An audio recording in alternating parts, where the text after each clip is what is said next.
eso nos lleva a un diagnóstico de lo que es la malaria, ¿no? Entonces hemos llevado lo que son los hemotisulares, también solo la malaria. La pregunta era, ¿qué síntomas y signos nos hace sospechar para diagnosticar, ¿no? En base al caso clínico. Yo, o sea, según la historia, es malaria. ¿Por qué? Porque el paciente presenta lo que es escalofríos intensos, sudoración profusa y lo que es la cefalea, ¿no? En este caso, ¿ya? Entonces, todo eso nos trae, se conoce como la triada, además de que hay mialgias, astenias, todo eso lo que hay está produciendo, yo pienso en malaria, ¿no? Y además mi paciente es del Beni, procedente de Riberalta, ¿no? Entonces en esas áreas está lo que es la malaria, ¿no? Más que todo lo que es esos plasmodios que más adelante vamos a ir eh, desglosando. Entonces tenían que poner como diagnóstico malaria, ¿ya? Un diagnóstico principal. Podrían pensar también en la diarrea, ¿no? Va a ser de manera crónica, ya que la diarrea ya estaba presentando ya hace 8 meses, ¿no? El paciente estaba que estaba prestando su servicio militar, entonces hace 8 meses sufría de deposiciones líquidas, algunas veces eran disentéricas, ¿no? Por tanto, también podemos estar pensando en lo que es la enfermedad, en este caso la amebiasis, ¿no? Porque la ameba tiene deposiciones líquidas con, eh, con moco y sangre, ¿no? Podemos pensar también en lo que son las yardiasis. En las yardiasis también hay dolor abdominal y algunas veces puede ser, ¿no? Deposiciones líquidas, ¿no? Puede ser, no siempre es todo líquido también, ¿no? Entonces, otro diagnóstico podríamos pensar en lo que es la amebiasis, ¿no? Cuando hablamos. Pero el primer diagnóstico de esa pregunta era malaria, ¿ya? Los que han puesto malaria tienen ahí sobre sus 5 puntos, ¿no? Y después la otra pregunta era, ¿qué otros diagnósticos? Ahí podíamos poner lo que les decía, la yardiasis crónica por el tiempo de evolución, ¿ya? Crónica.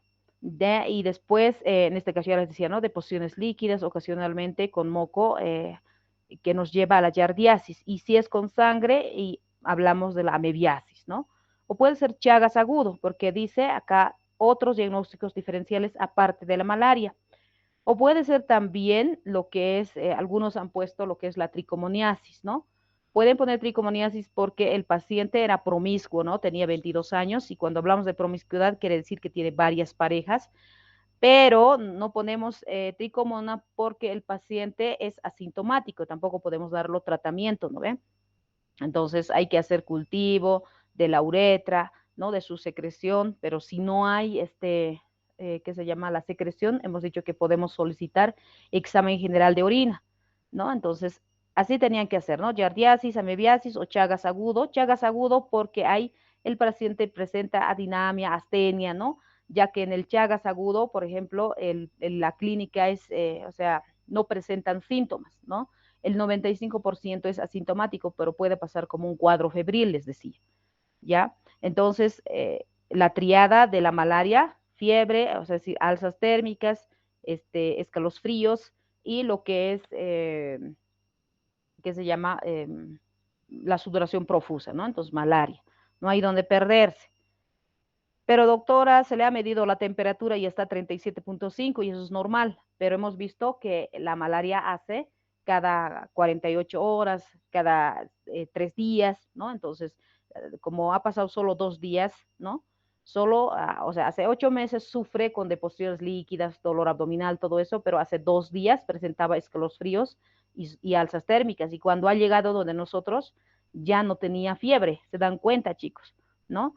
Acá pregunta también, ¿no? Mencione 3 diagnósticos diferenciales y explique las diferencias, ¿no? En este caso, podían no repetir los mismos diagnósticos, porque han repetido los mismos diagnósticos. Podían poner fiebre amarilla, pero la fiebre amarilla ya está controlado con vacuna, ¿no? Pero se produce también por un mosquito. Pueden poner el dengue también tiene adinamia, astenia, ¿no? Dolores articulares, mialgias, artralgias, todo eso. Dengue podrían poner o un síndrome tóxico infeccioso que les he ido siempre preguntando, pero nadie ha dicho nada. Por ejemplo, en caso de hablar de síndrome tóxico infeccioso, en este caso, los pacientes presentan igual dolor articular, náuseas, pueden vomitar, ¿no? Tienen, ¿qué más? ¿no? Todas las molestias de un grip, ¿no? Y además tiene deposiciones líquidas también. Entonces, otro diagnóstico diferencial, en este caso se parece, por lo que puede tener fiebre, mialgias, a lo que es la malaria, pero no es, ¿no ve? Porque no es producido por un mosquito en este caso. ¿Qué estudios van a solicitar ustedes como médicos de planta? ¿No? Si estamos, esto va en relación a la primera pregunta, les decía, ¿no? Entonces, si estamos pensando, hemos diagnosticado malaria, gota gruesa, ¿no? Para buscar a los parásitos, o podemos hacer frotis sanguíneo. Si estamos pensando en la enfermedad de Chagas agudo, el seno diagnóstico es el examen más utilizado. Y si estamos pensando en la mebiasis y en la yardiasis, un coproparasitológico para descartar, ¿no? O para confirmar. ¿Ya? Entonces, así tenían que hacerlo. ¿Y cuál va a ser la conducta inicial que van a dar al paciente mientras llegan los resultados, ¿no? Si el paciente ha tenido fiebre, vemos si está deshidratado, ahí no decía si tenía algún signo de pliegue positivo, nada, pero como ya estaba sufriendo hace 8 meses, por lo menos podríamos hidratarlo, ¿no? Con una solución fisiológica. O si es que siente calor el paciente, pero lo hemos medido, no tiene fiebre, entonces podríamos hacer medidas generales como ponerle paños húmedos o ponerle, o sea, cuando ya lo internamos, le ponen lo que son las batas, se sacan toda la ropa que tenían y ya van perdiendo calor también, ¿no? Entonces, de esa manera, mientras llegue el tratamiento, mientras llegue los resultados para empezar con el tratamiento. Algunos han puesto antipiréticos, analgésicos, antipiréticos, pero hemos medido la temperatura y no necesitaba, ¿eh? Tal vez analgésico podían darlo, pero algunas veces puede ser alguna patología quirúrgica y a veces se puede alterar calmando el dolor, ¿no? Entonces, es de acuerdo también a los cirujanos, ¿no? De que a veces no le dan todavía para hasta saber con certeza el diagnóstico. ¿Cuáles eran los criterios de alarma para el diagnóstico? ¿No? Esto va en relación a lo que es el primer diagnóstico que estaba gritando ahí la malaria, ¿no? Por la fiebre, la sudoración profusa y escalofríos y diagnóstico malaria, ¿no? Que les había dicho la triada del paludismo. ¿Cuál es la forma evolutiva del diagnóstico? ¿No? Ha ingresado por la inoculación, ¿no? En este caso el trofozoito, ya sea en Bolivia o en lo que es, en Bolivia está el Plasmodium vivax, ¿no? O el falciparum también, ¿ya? Entonces, la forma evolutiva del diagnóstico es, vamos a encontrar a los trofozoitos. ¿Cuál va a ser la vía de infección en el presente caso clínico? Es por la inoculación, ¿no? Por picadura, si no, nos inocula el mosquito Anopheles hembra, hemos dicho, ¿no ve? Porque también el paciente vive en tiendas de campaña. Entonces, algo así tenían que hacérmelo el diagnóstico, ¿no? El resolver el caso clínico, tenían que participar y todos los datos estaba en la historia, ¿no? No tenían que buscar de otros lados, pero la mayoría de ustedes han puesto sudoración, fiebre, todo, pero ya no le han puesto malaria, ¿no? Algunos grupos han hecho bien, y ustedes ya lo saben, ¿no? Algunos les he escrito, pues yo pienso por esto, en malaria, ¿no? Y por esto, así, ¿no? Entonces, como han visto ustedes, es importante que ustedes sepan sobre las parasitosis para poder diagnosticar de manera más rápida y fácil, ¿no?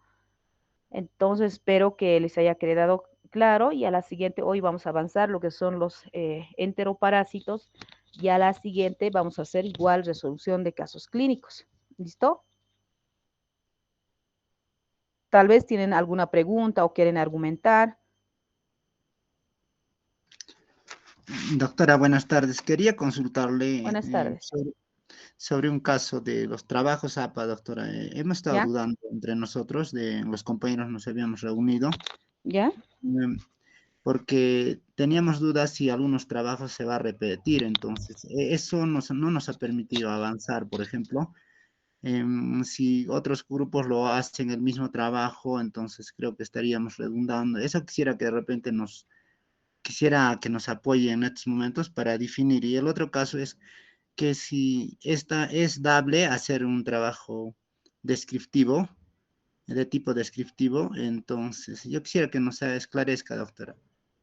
Ya, desde la primera clase les había mencionado a ustedes que vayan empezando los trabajos, ¿no? Ya tenían ustedes el sílabo y buscar cualquier tema.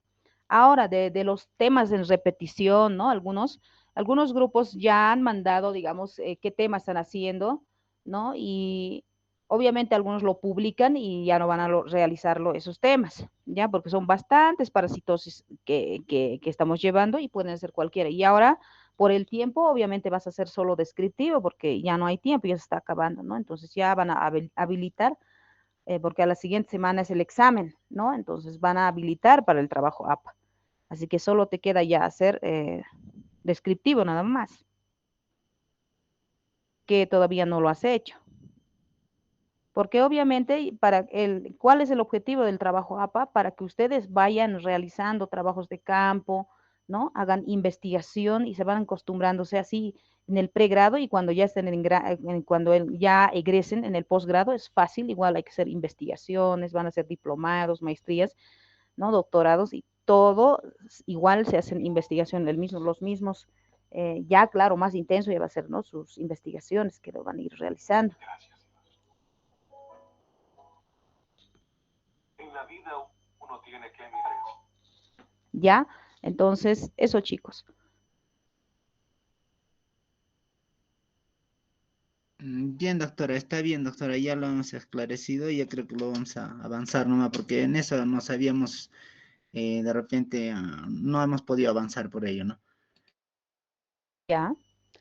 Bueno, entonces espero que haya quedado claro con los casos, con el caso clínico y ahora vamos a ir avanzando lo que son los enteroparásitos.